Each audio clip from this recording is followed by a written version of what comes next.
Vem comigo. Tema de hoje: nunca se afaste de Deus. Vamos falar juntos? Nunca se afaste de Deus.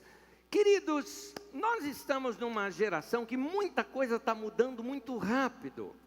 Nossas vidas têm passado por transformações e essas transformações têm tido agora os efeitos sociais dessas transformações. Muita coisa mudou. A nossa conversa que tivemos com os homens aqui da igreja na última sexta-feira mostrava para eles as transformações que a sociedade passou e que às vezes a gente não percebe como isso está afetando a vida da gente. Na nossa infância, por exemplo, nós tínhamos aquela ideia do super-herói. Super-herói não morria no meu tempo, hoje morre. Não é? Quem era super-herói para a gente? Meu pai, né? Não era nem pai, é pai, né? Aquele, parece o Henrique Cristo agora falando, né? Meu pai, parecia agora. Mas as pessoas olhavam para o pai dessa maneira, não é? É interessante como toda criança sempre via assim, o pai é o mais forte, o pai é o herói. O pai nem era tratado de você.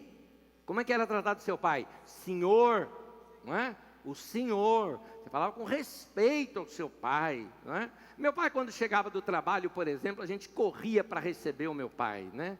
E assim, a gente ficava aguardando o horário dele chegar. Quando o pai chegava, a gente corria para receber o pai. E aí, cada um queria pegar uma coisa, pegava a maletinha dele. Gostoso que trazer a maletinha do meu pai. Que legal. Meu pai chegava, sentava já no sofá. Eu era um que tirava o sapato dele, ia engraxar o sapato do meu pai. Minha mãe vinha, dava beijinho nele. Detalhe, a janta já estava pronta. E aí a janta já estava pronta, minha mãe já vinha com o pratinho pronto de comida para ele, eu não saía do lugar. O outro já deixava a TV ligar, que ele chegava bem na hora do Jornal Nacional, ia assistir o Jornal Nacional lá que ele assistia, e sentava e todo mundo, é o pai, é o herói da casa, e isso era lindo de ver e gostoso. Aí a gente cresce, eu cresci, virei pai e não é igual. Chega em casa, e aí pai, beleza? Tá legal, tá bom.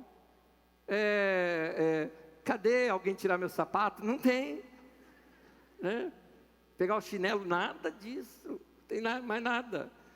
Meu pai tinha um lugar na mesa dele.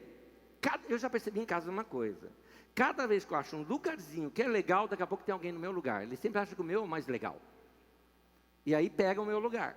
Então isso acontece. A gente vai perdendo.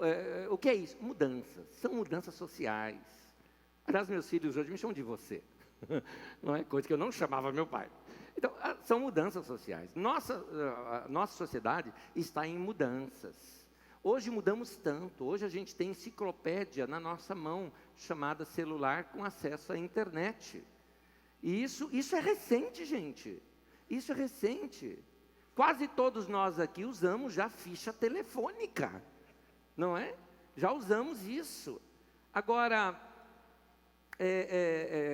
essas mudanças acontecem muito rápidas e essas mudanças trouxeram mudanças sociais, comportamentais, ideológicas, maneira de ver a vida. Eu não estou dizendo que ela está certa ou está errada, está mudado. Não estou colocando juízo de valor em cima disso. A questão é que toda mudança ela tem um efeito que eu chamo de efeito pêndulo. Toda mudança ela vai lá para o extremo, para depois a gente acertar e vir para o equilíbrio. Então, muita coisa ruim ou coisa desnecessária fomos tirando na nossa sociedade. Quem aqui era bancário, né, sabe que a gente trabalhava de paletó e gravata, os homens, né? Hoje são pouquíssimas instituições que obrigam a essa maneira, porque é desnecessário. Num país tropical, a gente está assim em plena semana. Então, são coisas que a gente vai mudando com o tempo, boas ou ruins, não interessa se é boa ou ruim aqui, eu estou dizendo apenas que mudou, é assim. Agora, como eu disse, o pêndulo vai lá para o canto, e nessa de ir lá para o canto, a gente começa a perder algumas coisas que eram boas. Paulo apóstolo escreve à igreja em Tessalônica, dizendo para eles não abandonarem as boas tradições que ele deixou. Existem tradições que são boas. Nas mudanças que a gente faz, começamos a perder, por exemplo, o poder de alguns símbolos. A nossa sociedade humana carrega consigo símbolos. Os símbolos e rituais têm em si uma função didática na vida da gente, que se a gente abandonar, vamos sentir falta. A igreja hoje, com toda essa modernidade que está acontecendo, está perdendo alguns símbolos. Quer ver um deles, por exemplo, o batismo. Batismo é importante, se não fosse Jesus não colocaria. Há uma simbologia no batismo. Por que nós emergimos a pessoa na água e a levantamos? Você vai aprender isso na aula de batismo. Você vai ver que esse símbolo ele é importante ser feito desta maneira. Podemos fazer algumas adaptações? Podemos, claro. Por exemplo, naquele tempo se batizava no Rio Jordão. Por quê? Porque era limpo. Se quiser, eu te batizo no Tietê, mas daí você morre e a ressurreição fica por tua fé. Não é? Por isso nós utilizamos os batistérios, por exemplo. São facilidades, mas tentando nunca perder o simbolismo do batismo. Mas hoje, com modernidade, querendo fazer tudo, porque hoje nós estamos na era do show e da estética, tudo é um show, então alguns batismos hoje são realizados em toboágua. Põe a pessoa no toboágua, sai do outro lado, está batizado. Para lá, meu irmão. Quer brincar, brinca. Sou contra você brincar. Pode brincar à vontade. Mas separa uma coisa com a outra, que você está perdendo verdades ali. Nós podemos transformar um lanche numa ceia. Vou te explicar. Nós estamos comendo, estamos juntos os amigos, o papo está tão bom. Estamos falando das coisas de Deus. O ambiente está tão propício que nós pegamos ali o pão e o vinho na casa de alguém e partimos a ceia juntos. Transformamos um lanche numa ceia. Mas hoje em dia, muita gente tem transformado a ceia num lanche. A ceia num pãozinho e suquinho. Aquele momento íntimo nosso na ceia, porque a ceia ela tem seu lado horizontal no sentido de comunhão com os irmãos, mas ela também tem a sua verticalização, onde nós analisamos nosso coração, checamos nosso coração, estamos ali fazendo uma aliança com Deus, que vamos servir a Deus de todo o nosso coração. É uma aliança, são símbolos de aliança, o pão e o vinho, onde você ali faz compromisso com o teu Deus. Agora tem gente que está ali no meio da ceia, aquele momento íntimo, o irmão do lado orando, o outro orando, ele o quê? Pega o pãozinho e, né? Selfie. Depois ainda escreve assim, né? Hashtag, partiu pão. Irmão, esquece rede social nessa hora. Esquece mandar para alguém. Esquece esse negócio de posar para foto. Vai ter tempo com Deus.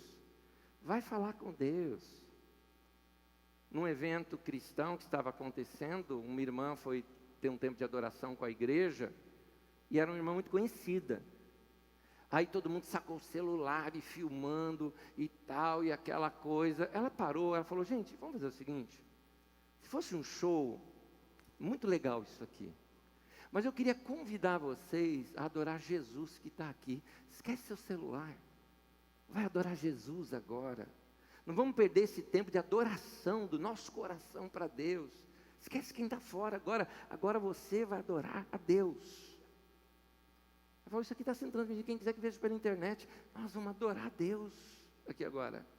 Então, a importância de nós não perdermos alguns símbolos, algumas coisas que tem a ver com a nossa fé, que tem a ver com o nosso compromisso. Aqui na Cariz a gente não fica pegando o pé do pessoal, oh, você é dizimista, você não é? Não, aqui a gente trabalha pelo exemplo. E esse exemplo eu aprendi com os meus pais. Meu pai ele era dizimista, sempre foi a vida inteira, e me ensinou. E eu dei o primeiro dízimo aos 11 anos de idade, no meu primeiro emprego que eu tive. E então, eu pratico isso até hoje, eu acho santo isso. Eu acho gostoso. Eu gosto de ser generoso. É gostoso a gente fazer isso com reverência. É gostoso investir na obra de Deus e investir aquilo de coração. É gostoso ser grato pelo que Deus faz. Coisas que nós ganhamos hoje, conquistamos na vida. Nós precisamos rever as coisas que nós ganhamos e conquistamos, a atitude nossa de coração. Ontem, indo para minha casa, aquele momento tão gostoso, puxa, minha casa, foi tão gostoso dizer, Deus, eu não mereço isso aqui, o Senhor é bom demais para mim, Que gostoso isso. Aqui no culto, vocês não imaginam como é que eu fico no domingo, depois que tudo isso aqui acaba. Eu falo, Deus, que maravilha essa igreja, que coisa gostosa. Quando a gente ouve aquela irmã que esteve ministrando aqui conosco, da Coreia do Norte, onde é proibido ser cristão, irmã que levou chicotada, irmã que teve, sabe, coisa assim, enfiada na sua unha, irmã que teve, que passou fome, irmã que foi presa por crer em Jesus, irmã que o marido foi morto porque ele cria em Jesus. E aqui no Brasil a gente com essa liberdade toda de poder adorar a Deus. Então a gente não pode perder algumas coisas chamada reverência. Perdemos isso. Perdemos o respeito pelas autoridades eclesiais. Por quê? Porque elas fizeram, estou falando aqui de mim com os meus parceiros, elas ou nós, né? Perdemos o nosso respeito, porque hoje qualquer um é pastor. O cara aprendeu a falar em público, sabe falar no microfone, fez um curso de coaching e vai ser pastor. Para! Nem estuda mais a Bíblia, nem conhece mais as Escrituras, não se tem mais estudo bíblico, não se tem mais aquilo de abrir as Escrituras, de revelar a palavra de Deus para nós, só fica pedindo dinheiro o tempo todo. Eu tenho vergonha dessa turma, vergonha disso que acontece. Mas isso faz o quê? Com que as pessoas tenham vergonha de todos. Pastor hoje não é mais respeitado. Quando eu era criança, me lembro isso até hoje, que na minha infância, o pastor da igreja dos meus pais, da igreja batista, onde meus pais frequentavam, entrando na rua de casa ali, na rua, que nós morávamos na rua da igreja, né, pertinho, o cara entrando ali, tinha um senhor com a boinazinha, assim, sabe, que era o jeitinho dele, lá no muro da casa dele, olhando a vizinhança, assim, aposentado, só olhando a vida e tal. Passou o pastor, e o cara não era crente não, mas reconheceu ali o pastor, tirou a boina, pôs aqui assim e cumprimentou. O pastor era honrado naquele tempo. Hoje em dia, o irmão me encontra no shopping e fala, pastor, eu sujou. Fala isso não revelou não, está sujo. Então, a gente passa vergonha hoje em dia. Então, perdemos esses respeitos, estamos perdendo alguns símbolos nossos. Nós estamos criando as nossas próprias doutrinas. Gente, Deus fez o homem à sua imagem e semelhança. A religião de hoje está fazendo o contrário, criando um Deus à sua imagem e semelhança. Então você começa a moldar o seu Deus do jeito que você quer. Tem determinadas coisas que a Bíblia é clara, a Bíblia diz tal coisa, você fala, mas eu não penso assim. E a gente não aprende mais submissão, a gente não aprende mais orientação divina, nós não estamos mais olhando para Deus como Deus. Quando a Bíblia fala, não tomar o nome do Senhor teu Deus em vão, o nome é a pessoa. O que o texto está querendo dizer, Deus está dizendo o seguinte, escuta, eu sou Deus e você não, fica na tua. É isso, respeito. Então as pessoas começam a perder esse respeito com Deus. Somos uma geração que foge de compromissos. A gente foge de compromissos assumidos. Nós não gostamos de regras e compromissos, então a gente faz o que quer fazer. Você vem para o culto quando você quer vir. Eu confesso para você, eu sempre frequentei cultos de domingo, sempre. E o detalhe, não era só um período do dia, era o dia inteiro.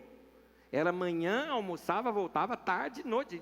Domingo, meu pai ainda falava, domingo é dia do Senhor, nós vamos servir o Senhor nesse dia e preparar o nosso coração para Ele, a semana fica diferente, e era verdade. Meu pai estava certo, Hoje você troca o culto pelo futebol, você troca o culto pelo frio, você troca o culto porque está chovendo, você troca de várias maneiras. Alguns de vocês falam, não, mas eu assisto pela internet. Estou falando com você que ficou em casa hoje, ó.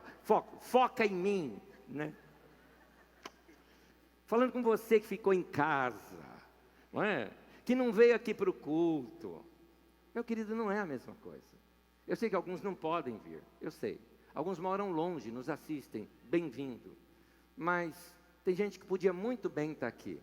Você perde o fator comunhão, o fator congregacional. Você que já ouviu o culto pela internet, sabe o que eu estou falando? Não é a mesma coisa do que está aqui. Tem algo aqui no ambiente que pega, que a gente sente que não passa por bits e bytes. Não se transfere isso. Faz parte dessa presença corporal aqui, né? Do corpo de Cristo no lugar. Quando a gente tem comunhão com os irmãos, abraça os irmãos, está junto com os irmãos. Você fica em casa e vai falar o quê? Abraça o mouse, abraça o monitor, né? Pega o celular e abraça. Não é a mesma coisa. Então, é importante nós termos compromisso. Tem uma personagem na Bíblia Sagrada, que nós vamos estudar a vida dele hoje. Esse personagem é o modelo, é o padrão do que não fazer. Você já pensou a sua vida ser assim um dia? Horrível. Você é o modelo do que não ser, do que não fazer. Este homem viveu uma vida assim, que ele não se corrigia. E ele levava Deus na brincadeira, não levava Deus a sério.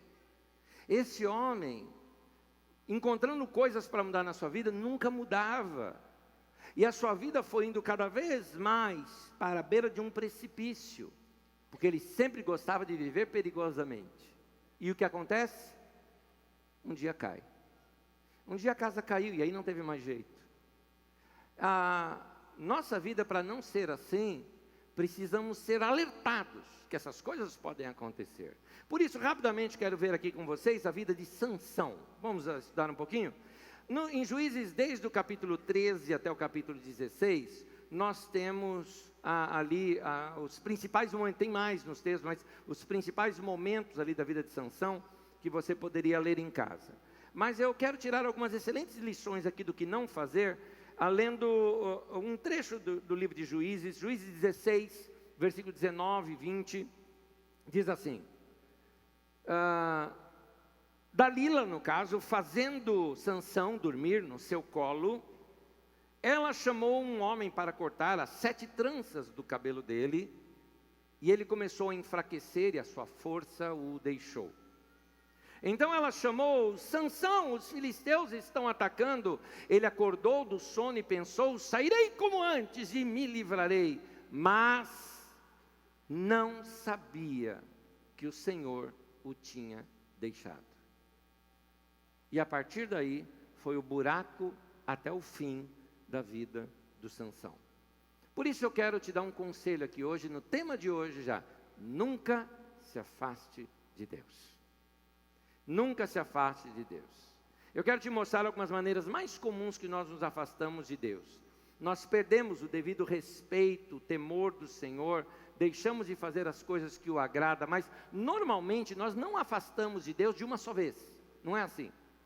Nós vamos nos afastando pouco a pouco, abandonando um princípio aqui, abandonando ali, dando um jeitinho aqui, deixando de temer o Senhor, deixando de ter aquele mesmo coração que a gente tinha antes para o Senhor, e aí vamos nos afastando dele aos poucos. Precisamos reconstruir essas pontes que vamos perdendo do nosso relacionamento com Deus. Então, 3 conselhos que eu quero te dar, eu vou ser rápido. Primeiro, você se afasta de Deus quando você se recusa a reconhecer os seus pontos fracos. Esse é o primeiro alerta que eu quero te dar hoje. Você se afasta de Deus quando você recusa a reconhecer os seus pontos fracos. A primeira fraqueza do Sansão é que ele tinha um temperamento descontrolado. Sansão era muito cheio de si, fazia o que dava na cabeça e acabou. E não interessa se tinha que matar ou ferir alguém, ele não estava nem aí. Você vai ver isso em Juízes 14, Juízes 15, em cada um desses textos relacionados, você encontra essas histórias. Aí nas histórias que se conta, você vê que ele fazia coisa por mera braveza que ele tinha. Sansão ficou bravo lá com os caras de uma aposta que ele perdeu, e porque ele perdeu uma aposta, para pagar a aposta, matou 30 caras para roubar deles alguma coisa para pagar a aposta, sem se preocupar com o que era a vida das outras pessoas. Há uma outra situação de Sansão, que Sansão se envolvia com muitas mulheres. Ele era um mulherengo e um cara que usava as pessoas, usa e joga fora. Uma delas, por exemplo, nas núpcias mesmo, ele não gostou dela, foi embora. Quase um ano depois volta. E voltou lá querendo encontrar a mulher dele, foi recebido pelo pai dela, o pai dela já na porta dizendo assim, olha, e devia estar com medo de Sansão, imagina, Sansão, daquele tamanho, o homem ali olha para Sansão e falou, eu achei que você odiava minha filha, eu dei ela para casar com outro. A minha mulher você deu para outra, ele falou, pega outra, a mais velha, a mais nova. Sansão, bravo, tal, e saiu bravo, e por causa disso, ele aprontou com aquela cidade. Ele passou maquinando, caçou 300 raposas. Uma raposa é muito difícil de caçar, 300 ele caçou. Depois pegou as raposas, de duas em duas, amarrou o rabo delas, colocou uma tocha de fogo atrás do rabo delas, e soltou as raposas exatamente na plantação lá dos filisteus, de onde tinham aprontado com ele, segundo ele, né, tinham aprontado com ele, e queimou toda a plantação dos caras. Olha que moleque, não é? Maquinando essas coisas. Mas isso tem a ver com temperamento não transformado, com gente que é vingativa, gente que é assim, não, do jeito que fez comigo eu vou devolver. É o que está em Juízes 15, de 7 a 11, quando ele fala assim, eu vou fazer com eles o que eles fizeram comigo, e aí vai. Todo fortão, a falta de temor na nossa vida, faz com que a gente pega coisas perigosas e fica cutucando com vara curta. O Sansão era do tipo assim, que ele não se importava se feria pessoas. Meu irmão, sempre que você ferir uma pessoa, saiba que você está quebrando um mandamento de Deus, de amar o próximo como a si mesmo. Sempre que você está ferindo um outro ser humano, causando um dano emocional, físico ou mental sobre alguém, saiba que a palavra de Deus para você é como aquela que ele disse para Absalão, saiba que eu saí como teu adversário. É isso. Inclusive a palavra adversário ali é a palavra Satanás, tá? Como Deus fala assim para Absalão não, Balaão. Deus falou assim para Balaão, eu te saí como adversário. A palavra adversário ali é a mesma para Satanás, é como se Deus falasse assim, eu vou ser o diabo na tua vida. Você não tem medo disso não? Acorda então, para de ferir pessoas. Aí você fala, não, mas eu sou assim mesmo, eu sou sincero, eu falo mesmo. Sincero não, você é mal educado, é isso que você é. Você é linguarudo e bocudo, ou bocuda, tá? A mulher está pensando que eu estou falando só com os homens aqui, né? Você precisa ser tratado. Você precisa chegar para Deus e falar, Deus, quebra essa dureza do meu coração. Quebra essa dureza. O cara me fecha no trânsito, eu vou lá e quero fechar o cara também. Quebra essa dureza do meu coração. A pessoa faz algo para mim, eu fico remoendo. Um dia eu dou o troco. Fala para Deus, Deus, quebra a minha vida. Quebra a minha vida. Eu não posso ser assim não. Estou ficando mal. Estou começando a mudar. Sabe, aquele efeito do anel do Senhor dos Anéis, né? Começa a mudar o seu jeito de ser, você começa a ficar egoísta, você começa a ser insensível às necessidades dos outros. Mas pastor, eu sou crente, eu frequento a igreja, meu irmão. Uma corrente é tão forte quanto ao seu elo mais fraco. Qual é o seu ponto fraco na tua vida? Ah, mas eu sou um homem de oração. Qual é o teu ponto fraco na tua vida? Ah, mas eu sou uma pessoa correta. Mas qual é o teu ponto fraco na tua vida? Não estou perguntando ponto forte. A tua força é medida pelo elo mais fraco da corrente da sua vida.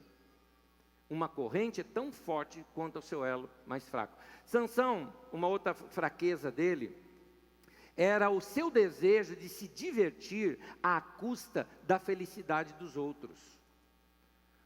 Quando uma pessoa usa outra, um fica satisfeito e o outro se sente um lixo, se sente usado.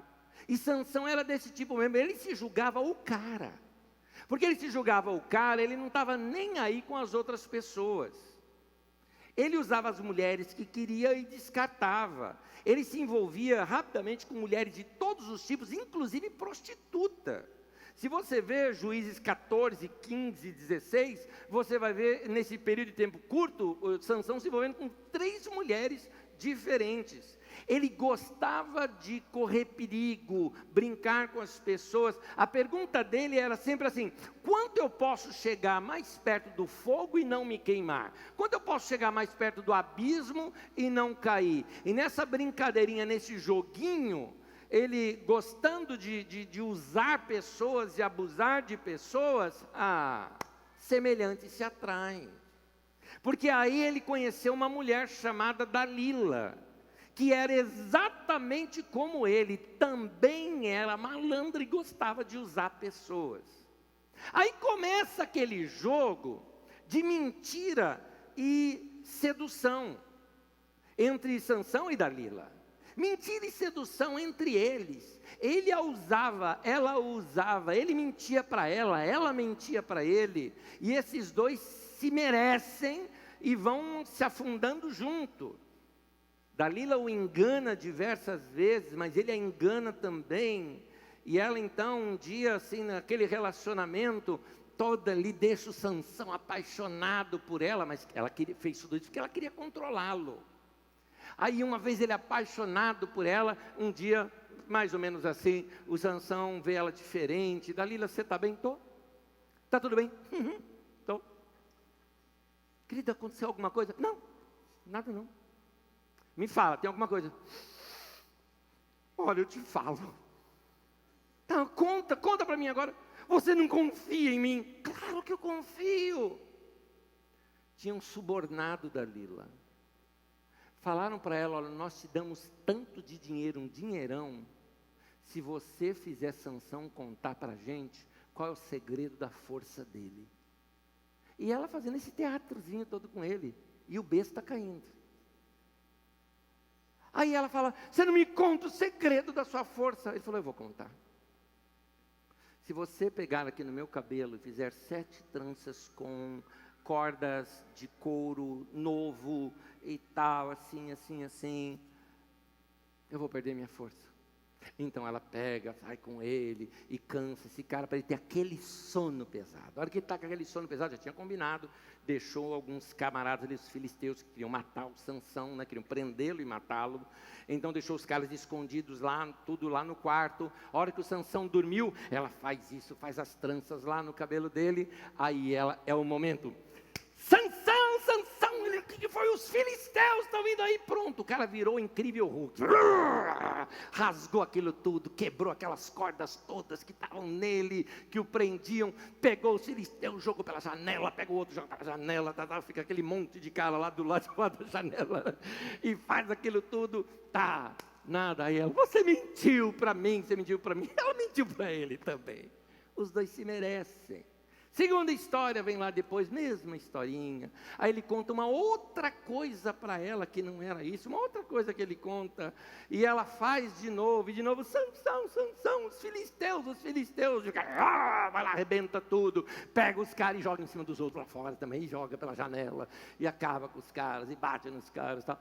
De novo, aconteceu isso várias vezes, só que cada resposta que ele dava, estava cada vez mais perto de qual realmente era o problema dele, qual era realmente a aliança que ele tinha. Sansão tinha aquela força por causa de uma aliança que seus pais tinham feito com Deus. Dentro dessas alianças havia uma consagração dele para Deus. Consagração essa que Sansão já tinha jogado no lixo há muito tempo. Ele não podia tocar em animal morto, ele pegou o mel lá do leão. Ele não poderia se envolver com mulheres de outras nações, ele se envolveu com prostituição, ele não poderia, ele o fez. Então a questão dos cabelos era só mais um último símbolo, que quando ele conta isso para Dalila e ela corta os cabelos dele, e você lê o texto aqui comigo, a força dele se esvaiu de vez. E aí quando foram segurá-lo, ele não tinha força, furaram os olhos dele, fizeram ele de escravo, e esse homem foi só se afundando até o seu último momento da sua vida, que eu termino para falar daqui a pouquinho. O que eu quero te mostrar, meu irmão, é que se você é do tipo de pessoa que é cheio de si e gosta de usar as outras pessoas e depois julgar fora, saiba também que vai se aproximar de você gente que também vai te usar e também vai te jogar fora. Porque Sansão e Dalila se mereciam. eram iguais. Sansão, por não ter consertado aquele ponto fraco dele, o levou para a sua ruína. Eu te pergunto, responde para você, quais são os seus pontos fracos? Qual é o elo mais fraco da tua vida? É a falta de controle? São ressentimentos? É sua ira? É você se sentir superior e admirado dos outros? Quando é que você vai dar um jeito nessas áreas da sua vida? Você se afasta de Deus aos poucos, quando você não reconhece os pontos fracos e não deixa Deus tratar nesses pontos da sua vida. Segundo, você se afasta de Deus quando você escolhe se envolver em relacionamentos errados. Meu irmão, minha irmã, amigos e amigas que te afastam de Deus não são seus amigos e amigas. Você pode ter amizade com pessoas que pensam diferente de você, pode, mas lembre-se, ou você influencia, ou você é influenciado. Se você está sendo influenciado, meu querido, até onde você vai com esses relacionamentos? Se você está influenciando, maravilha. Mas se você está sendo influenciado, um namorado ou uma namorada que te afasta de Deus, não te ama na verdade, não te ama. A pessoa está querendo tomar posse de você, colocar uma bandeira sobre você, uma placa, propriedade em cima de você. Usa e joga fora depois. Você vai deixar isso acontecer? Então, cuidado, porque você vai se afastando de Deus, às vezes, por relacionamentos errados. Quando você começa a substituir coisas que para a sua vida ela é insubstituível. Você começa a frequentar lugares que você antes não queria. Não porque a religião proibia, por conceito seu. Porque você sabe que não lhe convém. Eu sou livre para qualquer coisa, disse Paulo. Ou seja, tudo me é lícito. Eu sou livre para qualquer coisa. Mas nem tudo me convém. Tem coisas simplesmente que não me cai bem. Não é para mim. Eu não gosto. Eu não fui feito assim. Está uma modinha hoje no meio da igreja, tem uma modinha hoje na igreja, você acredita? Sabe uma modinha que surgiu agora? De pastor falar palavrão, para dizer que é livre. Eu acho estranho, porque eu nunca falei na minha vida. Por que eu vou falar agora? Né, você acha que palavrão então vai te levar para o inferno? Não, não acho nada disso, não. Só acho que não me convém. Na verdade, eu acho palavrão um negócio tão chulo, eu acho coisa de gente ignorante que não tem uma palavra melhor do nosso vocabulário da língua portuguesa, que não lê dicionário, que não lê livro. Eu, como leio, eu tenho outras palavras para falar do que aquela. Pronto. Você nunca teve vontade de xingar alguém? Xingo. Seu Nabucodonosor, né, tal. Né, nada, né. Vá tomar banho no poço de Betesda, aquela coisa assim. Não, nada disso, eu estou brincando aqui. Não tem necessidade dessas coisas se as más companhias corrompem, diz a palavra de Deus. Então, cuidado, cabecinha, com quem você anda. É bom você saber se você está influenciando ou sendo influenciado. E depois você pode acabar se afastando de Deus. Eu vou ler o último ponto já já. Meu irmão, o que está te afastando de Deus? Até coisas boas podem te afastar de Deus. O profeta Ezequiel disse que o pecado de Sodoma e Gomorra foi sua próspera tranquilidade. A prosperidade da cidade levou a cidade para longe de Deus. Já lhes contei isso aqui na igreja, desculpa o horário que eu estou passando, já eu termino. Mas já contei aqui na igreja, por exemplo, de que uma vez um rapaz veio conversar comigo, e assim, terminado o culto, conversando aqui comigo, veio para conversar comigo, olha, chegou a vez dele ali para conversar, eu olhei para ele e falei, cara, quanto tempo que eu não te vejo? Ele falou, pastor, você lembra de mim? Lembro. Eu lembro, nós até oramos aqui juntos, todo culto você estava aqui, eu que não estou te vendo mais agora. Aliás, na última vez, eu até me lembro, você estava crescendo seus negócios, aquela empresa, e aí, aquela empresa sua, como é que está? Eu falei, então, pastor, você até me falou, tomar cuidado com sociedade, eu na confiança, não fiz documentação necessária, meu sócio, passou rasteiro em mim, perdi tudo, estou no buraco. Minha sombra falando, por isso você veio para a igreja, né? Quando estava bom, não vinha. Tá certo. Falei, deixa eu orar por você. Claro, pastor, pode orar. Ele fechou os olhos, ele fechava os olhos assim que, sabe, a pessoa acha que é oração forte, né? Então ele tem que fechar mais ainda, né? Eu de propósito fiz algo. Gente, eu não estava orando. Deus sabe que eu não estava orando. Eu estava pregando uma peça nele. Pus a mão nele assim, como quem fosse orar. Falei, Deus, Senhor, mantém esse rapaz pobre. Não deixa ele enriquecer, não. Quando ele enriquece, ele fica longe do Senhor. Então deixa ele pobre, Deus. Dá só o necessário para ele sobreviver, né? O rapaz abriu os olhos assim para mim e falei, te peguei. Fica tranquilo, não foi oração não. Ô pastor, você me assustou. Eu falei, mas sabe que era isso que eu deveria ter feito? Porque você não sabe ficar rico, meu caro. O dinheiro te afasta de Deus. Você fica soberbo quando você tem dinheiro. Você muda onde você frequenta. Fala a verdade. Falou, é verdade, pastor, é verdade. Falei, o que mais você fazia? Ele falou, não, pastor, com dinheiro, sai com mulherada, fui, prostituição. Falei, tá aí. Então eu vou orar mesmo para você ficar pobre. Ô, pastor, não faz isso não, pastor. Falei, não, tá bom. Então anda direito. Está dando igual criança. Gente, minha pergunta é, tirando a brincadeira de lado, o que está te afastando de Deus? Você tem coragem de jogar fora? Você tem coragem de cortar isso da tua vida? Faz isso, antes que esse bicho te coma. Faz isso. Por último, você se afasta de Deus quando você resolve não levar Deus a sério. Nós precisamos levar Deus mais sério do que a nós mesmos, gente. Ter temor no nosso coração quando Deus fala. Hoje Deus está falando com você. Então aceita o que Deus está falando e fala, Deus, eu vou mudar. Eu estou pregando aqui algo, mas o Espírito Santo está traduzindo para você, falando, é isso aí mesmo que você está entendendo. O Espírito Santo está falando com você. Então, Sansão, ele não se importava com Deus. A doutrina dele era o seguinte, se faz te sentir bem, você faz. Quer dizer, o Deus dele era ele mesmo. O que fazia ele sentir bem, ele só estava certo. E nem sempre é só o que a gente faz, sente bem que deve fazer. Vamos continuar aqui. Sansão também não se importava com a oração. Sansão só orou no último momento da vida dele. Nenhum momento você vê Sansão orando. Ele só orou na hora que já foi para morrer. Aí é que ele orou. Deus ouviu. Porque Deus é bom. Ladrão da cruz foi salvo na prorrogação do segundo tempo. Não é? Sansão também. Deus ouve. Deus é bom. Deus não é vingativo. Deus vai te ouvir. Mas você vai esperar chegar lá? Que tal você mudar a tua vida agora? Sansão também não dava mínima para a palavra de Deus. Não dava mínima. Aliás, ele como juiz, que era líder do povo, deveria conhecer as Escrituras. Nem isso ele conhecia. Ele não praticava nada, não sabia nada das Escrituras. Como algum de vocês que não pegou na Bíblia essa semana inteira, e o único texto da Bíblia que você leu nessa semana foi o que eu mostrei aqui na tela. Que tal você mudar? Vamos terminar? Fica de pé, querido, comigo. Alguns estão falando, ufa, não aguentava mais. Meu irmão.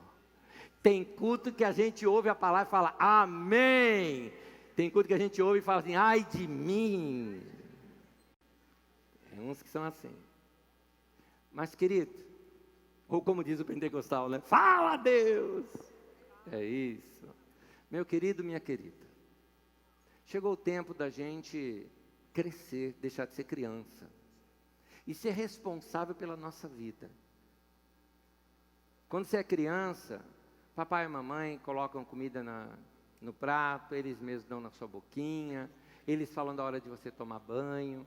Mas quando você cresce, vai morar sozinho, se casa, você sabe que é você que tem que se cuidar. Você que vai cuidar da sua vida. Está na hora de você crescer espiritualmente também falando. Então, meu irmão, não dependa só das minhas mensagens aqui no domingo para você crescer. Por favor. Vai ter tempo com Deus você. Vai orar. Vai ter tempo de estudo da palavra de Deus. Qual a última vez que você se sentou tranquilamente e leu as Escrituras? Responde para você. Ah, pastor, eu tenho a Bíblia aqui no celular. Tem, mas nunca nem abre. Tem uns que tem até vergonha, né? Porque, não, tem a Bíblia aqui no celular. Eu falo, abre. Aí ele clica, está assim, carregar. Porque só está o ícone lá, que até o celular pegou e deletou de lá, né? Falou, olha, você não usa. Seu tempo de oração, você vai ser igual Sansão? Vai orar só no último momento, entregando tua vida para Deus? Eu acho que está na hora da gente mudar. Então eu queria fazer uma proposta aqui com você. Você fazer um voto diante de Deus hoje. Um voto que você cumpra. Não vote acima do que você possa cumprir não, mas faça um voto que você possa cumprir. Um voto de ter um coração para Deus. De aceitar as correções que Deus faz na sua vida. E falar, eu vou orar mais. Pais, orem pelos seus filhos. Pai e mãe, orem pelos seus filhos. Você homem casado, seja homem. Para de ser moleque. Cuida da tua casa. Protege a tua casa. Mostra que tem homem dentro da tua casa. O diabo está cirandando lá dentro da tua casa, você está deixando. Chuta esse capeta lá para fora. Põe ordem na tua casa. Ora pela tua família. Assuma teu papel de protetor dentro da tua casa. Se você é ainda, você ainda é isso, tá? Vai proteger tua família. Vai orar. Mães, orem pelos seus filhos. Mães de joelho, filhos em pé. Filhos, respeitem seus pais. Honrem seus pais. Seja orgulho para os seus pais. Vão além dos seus pais. Faça seus pais terem orgulho de você. Na vida com Deus. Vamos ser uma geração diferente. Comprometidos com Deus. Que amam a oração. Ai, pastor, eu não consigo orar sozinho. Amanhã, 8h30 da noite, reunião de oração, aqui na Carisma. Vem participar. Vai lá no final do estacionamento, lá tem um outro salão de reuniões. Vai lá, vem orar com os irmãos aqui, joelho no chão e orar. Ah, pastor, eu em 2 minutos acabo que eu tenho que orar. Tudo bem, fica lá. Glória a Deus, aleluia, fica lá. Estou brincando aqui agora, mas você estando no meio dos irmãos, você vai aprendendo. Ah, eu vou orar, eu não sei orar. Você lê pouco a Bíblia, você não tem palavra mesmo para orar. É verdade. Igual por que uma pessoa não tem vocabulário? Porque ela lê pouco. Por que uma pessoa não tem vocabulário na oração? Porque ela não lê a Bíblia. Então, vai ler os textos de Provérbios, encher de sabedoria de Deus. Vai crescer, meu irmão. Amém? Vamos deixar de ser geração Nutella? Vamos voltar a ser crente de raiz? Amém? Que ora. Tem um negócio que você não pratica tanto tempo, jejum. Talvez você esteja precisando disso, para dar um choque na tua vida, não é? Um tempo de comunhão maior com Deus, tempo de oração, adoração. Qual a última vez você cantou um cântico para Deus? Ah, domingo, só domingo, e depois, no outro domingo. Oh, para de ser domingueiro. Vamos andar com Deus, amém?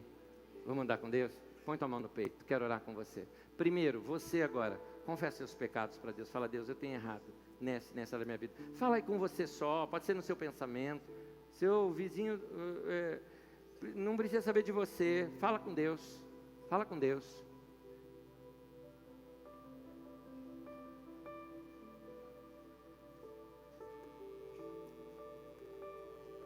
Faz um voto para Deus aí, o que você vai melhorar essa semana. Põe teu pensamento em Deus. No nome de Jesus, Senhor, eu te peço por cada um dos meus irmãos, que eles sejam fortalecidos no Senhor e na força do seu poder. Que eles recebam revelação de quem eles são em Cristo e para onde o Senhor está levando-os a sua vida, o que é uma vida vitoriosa de quem anda com o Senhor.